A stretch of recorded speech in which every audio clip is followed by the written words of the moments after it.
نطالبوا بحقنا في هذه الدولة اللي هي طالقة لنا فيروس يسموه لفلان، مشى من فوق وشهابة البلدية المجلس هذا الرؤساء هذه شادة البلاد كلهم أوهام، كذب في كذب، ما تبقوا والو. قد ما ريحنا معاهم تحاورنا معاهم بصح يمشوا في كذب. سكنات 2000 مسكن واللي هي اغلبها رايح حسي مسعود وهي الموجوده على اراضي على البيضاء. احنا نطالبوا بهذه المساكن تاع 2000 سكن تكون كلها لسكان على البيضاء وفقط، يعني بدون ان تروح ولا مسكن لاي واحد من حسي مسعود او اي منطقه اخرى.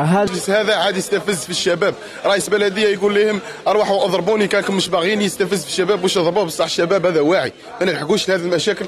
الناس طالبت بقطع ارضيه تم منحها لرجال اعمال بطريقه ملتويه، وحنا طالبنا ان ترجع. انا نطالبوا بالغاء مداوله اللي تم فيها منح وعاء عقاري كبير كان قادر يكون يستفادوا منه هذا الشباب، وتم منحه بطريقه غير دستوريه وغير قانونيه وفات تحت الطاوله. انا نعرف باللي هذوك يمثلوا بلديه على البيضاء، انا ما نقعدش دقيقه فيها.